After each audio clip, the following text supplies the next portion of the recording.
Nick Finegold, welcome today. I listened to our interview, which we did first in the early days of COVID back in 2020, and so much has changed, and so much I reflected on as I listened to that in our conversation that we had, focused on some of the stuff that you were thinking about and that your investment club was addressing, and a lot of it proved remarkably prescient. So it's interesting, here we are. We thought we were at the end of COVID and clear skies ahead, but in fact we have clouds hanging above us as the rape of Ukraine takes place. And that in itself is going to spark lots of conversation that we might get into about risks and opportunities. But why don't we just kick off with your investment club? What's been happening? Well, thanks for having me back. As far as the investment club is concerned, we started the investment club at the beginning of the pandemic because people were bored, really, and locked at home. So obviously people's behaviours changed in terms of they're getting on with their lives. So we decided to create what I would describe as an investment banking calendar. We used to have one call a month from a speaker on a subject, and now we've probably got 4 or 5 calls a month from amazing speakers on amazingly interesting subjects. So I suppose that the Fat Gladiator's job, or the investment club's job, is to surface the world's most exciting investment trends and highlight the companies that are most likely to benefit from being immersed in those trends. And also our other goal is the creation of social value alongside economic value. So we train disadvantaged and underprivileged students in ways of the environment. So if they want to be an architect, they can learn all about sustainable building materials. If they want to go to events management, we can teach them about plant-based protein. And we've had some great success in terms of helping them get jobs when they go for interviews because they're on the money. We raised a couple of £100,000 for terminally ill children in our first year as well. So we're trying to mix fun, finance and philanthropy, which is a bit unusual, but it's a very proud mix for us anyway. So this whole notion of joining people together in an investment club to explore investment ideas would sort of fall under what you and I, who have been in finance for quite a long time, would call investment research. And yet investment research, as we knew it, was country-driven and sector-driven and was pretty orthodox, and still today on the sell side and in many buy-side institutions is run along those lines with analysts doing similar things. How did it strike you that you wanted to almost sort of tear up the contract and do this differently? Well, I think, there's a whole generation of investors crying out for different type of investment content. And you have everybody that's working in the regulated world that understand markets and are very financially literate. And then you have everybody that works in the creative world, many of whom don't really much care for financial markets.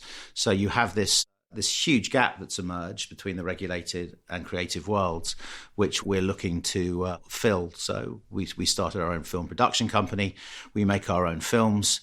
They're about 5 or 6 minute long, what I would describe as smart brevity, creative, financially literate films, and they don't assert intellectual superiority over the audience. I think millennials would enjoy them, middle-aged savers would enjoy them, and retirees would enjoy them. We're in absolutely no doubt at the club, and this is one of the ways that we hope to evolve it, that the financial services content will end up being streamed in much the same way as Netflix and Disney Plus. It's just early days, and as I said, there's not enough creative, interesting content out there that delivers the message quickly. I mean, who reads a prospectus? Let's be honest. Yeah, so you are a disruptor, and we're sitting here doing a podcast, which is becoming an increasingly consumed medium, and many like Daniel Ek, vested interest clearly running Spotify. I think there'll be, 1 billion, within a short space of time listening to podcasts. But what is it, do you think, about that medium of video clips, for example, and delivering research ideas in a less orthodox way that you think gains traction? Well, what gains traction is that your average investor, who is just as smart as your average fund manager in many ways, is perfectly capable of understanding that there is a requirement for zero carbon, non-intermittent sort of power in a war against climate change, but he doesn't necessarily want to delve into the balance sheet, or she doesn't want to necessarily delve into the balance sheet of Cameco and scrutinise the numbers. So the club's thematic in its nature. It's easy to understand. Thematically, we understand we're in a war against carbon, we're in a war against climate change, and maybe a war against Russia, but we can discuss that later. People understand things thematically. It's very, very clear to them, and a rising tide usually carries all ships. You do get periods like we're going through now where things are somewhat distressed, but as we know, history tells us that you recover. Yes. So let's just maybe, for people listening to this, try to understand how the investment proposition works. Just talk me through the mechanics, how often you meet, how many people you've got, how you charge, how you expect this to change. So, there are 210 people in the club, and the makeup of the club is high net worth individuals, family offices, some institutions. We're trying to broaden the diversity of the club greatly. We're really making a huge effort to bring in different talent, and it's the power of collective intelligence. I mean, we've put together this phenomenal calendar of events and incredible speakers, and we wouldn't have been able to do that without our own membership. So the members are our greatest asset in terms of they all have a stock that they like, they all have a private deal that they like, they all have a philanthropic cause that they like, and they have incredible connections around the world, and they all have a social conscience, as well as wanting to do well in markets. They want to do well by society, which is of course how everything's shifted over the last decade. So we're going to talk about some of your upcoming guests that I think look fascinating, and the investment implications of some of them. But why don't we just, because here we are involved in this military conflict, not personally, but we are watching it as if it's almost a movie taking place in front of our eyes. What do you think are going to be some of the important investment ramifications?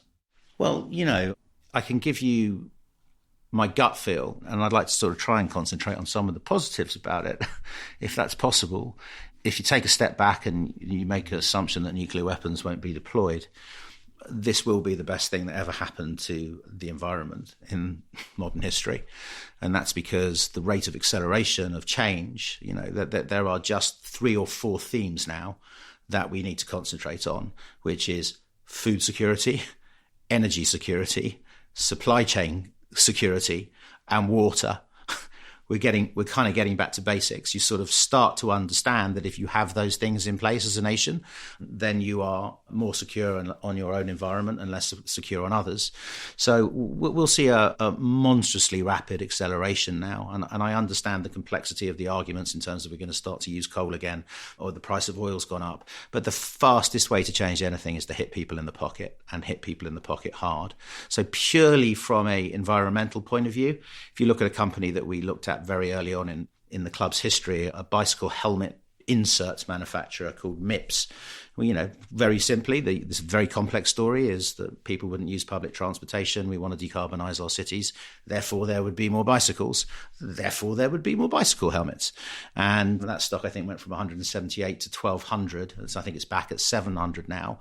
But then you look at the energy constellation now. It won't take too long of paying $10 at the pump, or $5 at the pump, or £5 at the pump per gallon or litre or whatever it is, before your plane fares, your airfares, your bus fares, your train fares, your everything starts to go up to such a point that you'll be back on your bike. So the first shot in the arm for this company was, in a weird way, COVID.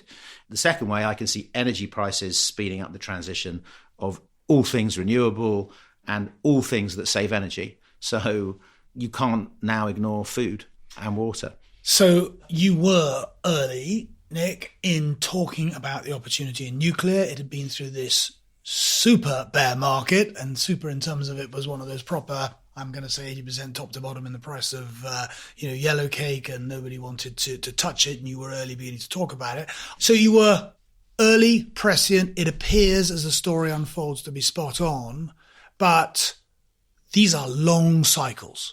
What and where do you think we are? In terms of how the club works, it was Nick Lawson at Ocean Wall, who is a club member, that told us first about uranium. And so I think that what's unique about the club is it's not this person at the epicenter of the club going, I am the gatekeeper of all good ideas. It's this idea that I want to reinforce about the collective intelligence of the network. So what MIPS was a friend of mine that worked at ABG, the Scandinavian broker. That was up, as I said, 1,000% at one stage, and I think it's still up 500%. And uranium was, Nick, another club member's call. So really, that's how the club works. The more brilliant the membership, the more brilliant the ideas is really how it goes. And this idea that there's a star fund manager is not a great one. But as far as your question is concerned, the way I describe what's happening to not just uranium, but every commodity in the world is that the war has done to energy and commodity markets what COVID did to home working. So there was a trend in place, which was very easy to see, which is we need to green the planet, and we haven't got enough commodities with which to green the planet. And this energy shock was coming anyway because we hadn't invested in fossil fuels because of the ESG movement. And then the ESG movement gathered momentum. Then we had COVID, so we couldn't invest for another 2 years. There was a lack of investment in fossil fuels for very understandable reasons. And then all of a sudden you take some of the supply out of the world system, and which was coming, I think, probably anyway, as a result of the direction in which the ESG movement was forcing the fossil fuel companies. And then all of a sudden, we're not going to have an energy shock. We are living through an energy shock. You've seen the London Metals Exchange suspend trading in nickel. I would be personally surprised if we don't see some sort of intervention from governments on financial speculation that amplifies the impact of this commodity and energy shock. I think that's really, it's got to be on the cards. I think it's an edge risk that no one's really talking about. So this was all in the system anyway. We need to remember that the market had gone up 13 years, that the balance sheets of the world's biggest sovereign nations were badly damaged post-COVID. And we were all asking ourselves whether the market could go down anyway before this. Right. And so where we have it, and we know wars are inflationary and they hasten change, and that's exactly what you're saying. So I'm with that. Let's just talk about these guests and who's coming up and why they're coming up and why they might be interesting. Let's just start with the Education Minister. Well, Nadeem and I first met many, many moons ago when he was CEO of YouGov, and we were doing some primary research through YouGov. And then I got a call from my old school, Bradfield College, saying that they built a virtual reality campus and would I like to see what it looked like. So I was at my farm and I put on my VR goggles. I went back to school and I walked around school, and then they put a brontosaurus down in the quad, which I used to walk across as a kid. And I then put my rocket pack on and I flew up and I looked the brontosaurus in the eye, and I got a real dopamine rush doing it. And then after that, they ported me to an art gallery, and I was able to fly around that looking at some of the world's most beautiful paintings. And then after that, they took me to the Great Wall of China and to the pyramids. And then after that, they took me to the biology labs where I picked up a human heart without the need for a dissection. And I put it over my head and I could see the left ventricle beating and the right ventricle beating.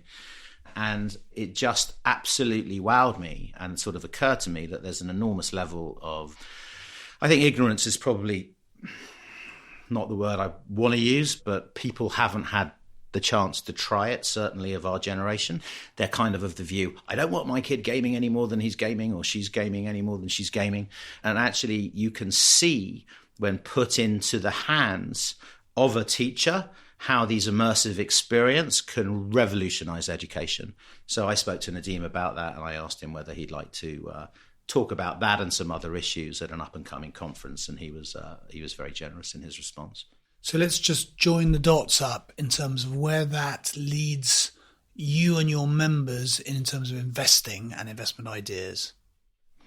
Well, the truth is we have to fall in love with the theme, and then we can always find a way to invest either privately or publicly, or wait until something comes along that we like. But an example with Bradfield's IP and Bradfield's virtual reality campus is that the teacher, or there are two teachers involved, but one of the teachers was a very shy student at school. And whenever the teacher or professor in his class said, does everybody in the room understand? He was the guy that would never stick his hand up. And so therefore he felt ashamed because he didn't understand. In the virtual classroom that they've built, when the teacher says, does everybody understand? You can press a button on your wrist and your avatar glows red. And only the teacher can see that. The other students in the class can't see that. So now you find yourself in a situation where I sort of took a step backwards and go, well, that just one piece of IP is really interesting. I don't know if the whole of the campus will be of commercial interest, but just that one piece of IP, you could see why that could enable a shy student to be able to put his hand up. And then you start to think, well, if everybody's avatar started to glow the red, then you think like, well, the teacher was crap. Right? So you could start to collect data on who understands and who doesn't understand in real time without the students seeing it. So that was just sort of one example of just one piece of IP that you may want to invent and bootstrap into the metaverse. So the answer is we never quite know. Let's fall in love with the theme and then let's see how to invest afterwards. And so let's move on. Smart glass. Another gladiator introduced me to a company called Crown Electrokinesis. Smart glass interests us because it's glass is actually a really bad building material, but people like it because they want a view. And so, there are 5.7 million, I think it was 5.7 million or 5.1 million office buildings that could benefit from smart glass being fitted in North America. And this company's come up with a film. I believe they run a current through the film. And as a result of that, you can dial up and down the shade of the glass. And that will save you 5% on your air conditioning in the summer, and it will save you 5% on your heating bill during the winter. And so you sort of look at that product, and it may be Crown Electrokinesis, it may be Saint-Gobain, it may be somebody else, but you can see why that would transition from a nice-to-have product to a have-to-have product, simply because there is going to be a greater need to save energy than ever before. So if I understand it correctly, what the Fat Gladiator does is it has new concepts, new themes that are discussed, identified, and that is most likely, after exploration discussion, going to lead to a idea. I like the way you say it's either a public or private, because some things aren't in the public domain. And then you ask these companies back as well, because there's an old problem in the broking industry is one talks about an idea and then you move on to the next one. But as an investor, you want to be investing in something that could be a multi-year theme. So how do you think about balancing new ideas versus continuing to discuss old ones? Everything we do within the club is curated, summarized. We clearly have a duty of care to our members, especially when things don't go our way. And let's be honest, the markets right now are as treacherous as we've seen them forever. And I think you and I have been doing this long enough to know that you don't really sell stocks and shares, you sell integrity. I had a good career because I was first on the phone with bad news, never because I phoned people up and said, I told you to buy that. So there's a mix of new ideas, and then there is a duty of care, and everything's recorded and summarized so that they can either join live and ask questions in real time, or they can quite simply just read the summary at the weekend. So one of the old-fashioned mechanisms for identifying themes and investment ideas was, of course, to listen to people and what they were buying, consuming, using. And I walked past Victoria's Secret the other day, and I see that it's on your list of people that are coming to talk. And I had some recollection that they'd had financial problems and then they had been either refinanced or re-engineered, but I wasn't sure if that was a European versus US thing. So why is it on your list? Victoria's Secret is just a company that people still view it today as it was several years ago, which was catwalk models on a runway and all of the problems, the social problems that might go with people aspiring to look like that. And now it's become a much more diverse, inclusive and socially responsible company producing lingerie for a hugely diverse range of different people. And whether they be disabled, whatever their gender preference is, it's all catered for inside of the new model. So whenever we see an opportunity, there is an S and an E in ESG. Whenever we see a sort of pivot, a socially interesting pivot, that is as interesting to us as members as environmental issues. And is that available in the public or private markets? No, it's now on the New York Stock Exchange. Yeah, it's now on the New York Stock Exchange, and Martin, the CEO, has agreed to talk to us again, through the connectivity of the network of the members. Got it. People are traveling again. I see that you have a theme you've been beginning to discuss on travel and implications of carbon. Is that something that we should be paying attention to? Yeah, carbon's fascinating, and it's a really interesting week to be talking about it because all of a sudden the carbon markets just went into reverse. So I think we first found carbon at 35. We had a couple of club members that were experts talk to us about carbon. It got up to 100, so we were looking at sort of 95, I think it was. We were looking at close to sort of 200% returns. And then literally last week, it went from 95 down to 50, I think, in a day. I'm not sure where the price is trading now. But that's like the lid blowing off the top of a pressure cooker. So if you think about it, if you're a company, your gas price, your fuel price, your logistics price, your energy price, your electricity price, your commodity prices have all gone through the roof. And then on top of that, if you're European, you've got to pay $100 a ton for your carbon credits as well. Then all of a sudden you start to sort of move into a place where, well, regulators can't do very much about the price of commodities and they can't do very much about the price of oil and gas, but they could potentially issue carbon credits and bring down the price of carbon, because that's the one place where they might be able to ease the pain for European industrial companies that have an energy requirement. So the price just collapsed. And that's, to me, was like as I said, it was like an energy pressure cooker where the lid was just about to blow off and the steam valve just started whistling. So carbon for me was carbon going down at a time when everybody's about to start to use coal again. Was like absolutely fascinating, because really, if you're going to start to use coal and oil and gas, then there's going to be a requirement to buy more credits, not less credits. To me, that represents the edge risk of regulators getting involved in some way, shape or form through price caps or some sort of price action on the commodity markets. I mean, let's face it, we've seen them stop short selling in Hong Kong. We've seen IG index deleverage crypto so that you can only use any leverage. We saw the London Metals Exchange stop this week for one of the first times in its history. I got a thing from IG index saying your margin on nickel going forward will be 40%. If they're not thinking about that at a government level, I'd be incredibly surprised. Now, what I love about looking at the list of people that you got coming is it's like a fantastic smorgasbord, and I had to look twice when I saw Frankie Dettori there on the list. Tell me, what is the story? Well, we just polled our members, and way before stocks and shares, the number one thing that they were requiring is the ability to meet each other. And so, as I said, we're trying to mix fun, finance and philanthropy in one offering. Again, one of the members is close to Frankie, and he's bringing Frankie. Frankie's been kind enough to come and have a few drinks and dinner with the membership. And that gives us a chance to just interact socially with one another, get to know one another. And I think also embed the culture of the club in the membership. So physical meetings and meeting each other was one of the most requested things. So we've tried to cater for that in the new offering as well. Right. And you were quite early on having Soho House as well. I think it was Nick Jones who came on, and I see the company's been listed now. You've had all of this concern over COVID and the rest of it, but what's the update there? Nick was kind enough, not only did he present, he was kind enough to join. And then we had a function over there the other day with Richard E. Grant, which he was, again, kind enough to pay for. For which we're all deeply appreciative. Yeah, we're just trying to find interesting locations, interesting speakers, a blend and a mix of economic value, social value, and responsibility. And why can't it be fun? I mean, why should it be so damn serious the whole time? It doesn't mean that you're not knowledgeable.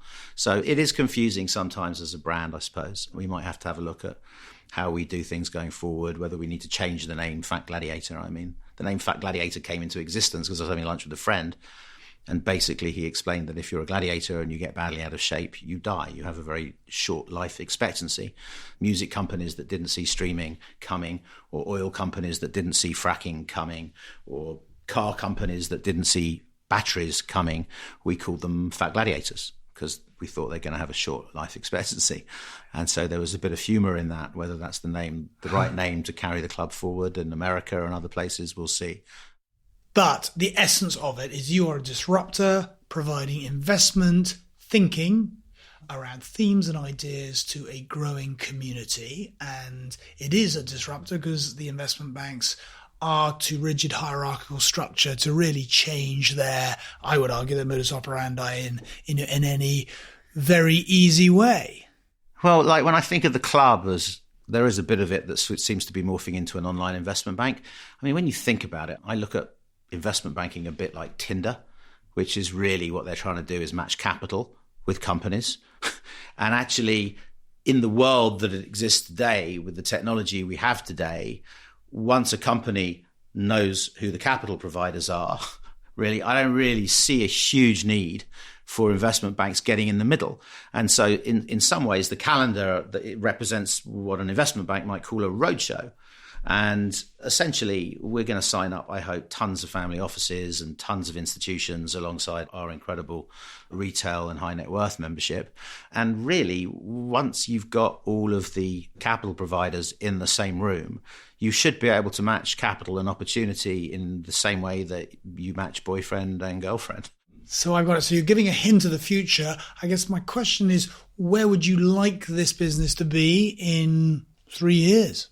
I'd like it to be somewhere close to what I just described, really, which is we'd like to have hundreds and hundreds of family offices. We'd love to build ShareFlix, which is we'd love to start streaming a huge amount of our content, because all of our content is recorded, and we're building a suite of digital assets to make these recordings really interesting. So I think, with podcasts are sort of definitely one mechanism, video, visual is obviously another, but a lot of it is quite similar, in terms of its context and its content. So anything you can do to make a prospectus interesting and distill it down to 5 minutes and make it fun to watch, companies are really interesting. I mean, a lot of people have sort of said to me this week, and I've been one of those people that no doubt, like thousands of others in this country, have sat down, watched the news and literally been welling up in tears. They're like, what can I do? What can I do? And I obviously sort of had this feeling that actually the stock market feels really unimportant right now, and maybe I shouldn't be addressing or speaking to the members. But the truth is, investing in the technologies of tomorrow, investing in the technologies that will make the world a better, cleaner, more sustainable place, is a decent thing to be getting on with in the face of being absolutely helpless to do anything else for the time being. 3 years hence, what will make me really pleased is that we can democratize investing, that we can bring this content from a group of high net worth individuals and deliver it at a price point to a whole new generation of investors that want a different type of content served up. They want to eat the main course straight away. They're not so interested in the menu and the hors d'oeuvres. I think imparting our knowledge and our club's knowledge to a broader audience definitely would make me extremely happy. And then, the mechanism through which I see us delivering that is something close to ShareFlix, which is let's make financial services content. Yes, financially literate. Yes, accurate. Yes, authoritative. But let's make it interesting for the first time ever, and fun and creative. So listening to all of this, it does remind me, it's slightly, it's the quotation from T.S. Eliot, I think you said, is where is the wisdom we've lost in knowledge, and where is the knowledge we've lost in information? And there is an information overload, isn't there? And how, given people's contracting attention spans, do you think you best compete for that? Well, it's that old quote, sorry I wrote you such a long letter, I didn't have the time to write a short one. Curating information, which we've been at for over a decade now, it's an art form. And if you care deeply about your audience, you have to think profoundly and deeply and creatively about how you deliver these messages with real brevity. People's attention spans are short. It's not going to change. So, the philosophy that I've really used my entire career is, why should someone listen to you if you're not interesting, fun and creative? Why would they listen to you if there's not something in it for them? And so that's what we'll try and do. We'll continue to curate. We've run a company called Curation for the last decade. We think we're pretty good at it, and we'll deliver smart insights in a really quick and easy to digest format. Well, Nick, I really enjoyed listening to you, because there was a lot happening, much of which had been accelerated by COVID. And now the Ukraine situation, as you've correctly pointed out, is going to hasten much more change in a number of areas, creating, of course, opportunities. And however grim and gruesome and grotesque what we are seeing, savers need to save, pensioners need to think about the future. Investment is going to remain absolutely essential for how we think about the future. And it strikes me that the Fat Gladiator is helping people in a less traditional way, identify some of the major themes, talking about some of the investing opportunities. And I think that's a very important thing to do. And so I can understand why your Fat Gladiator Club can grow and be successful. So I'm delighted, you come here and have shared this today. And, maybe in 18 months, we're going to review the world again. Listen, thanks for having me. I think that, as a passing comment, everybody's having a tough time. I'm going to use a weird word, but I was fortunate to be in New York when the planes hit the Twin Towers. What I mean is that I was on the street when the second tower came down. And in that one day, I saw man's capacity for immense cruelty, but I also saw mankind's capacity for astonishing kindness. And I feel that way about Ukraine, really, which is that the pictures are hard for all of us are very hard to process. But if you concentrate on our capacity for love and for kindness, that's how you get through this, because it'll mess with your head if you just concentrate on one and not the other. So that's a theme that sticks out rather sharply for me at this particular point in time. Nick, thank you so much for being here today. Boom.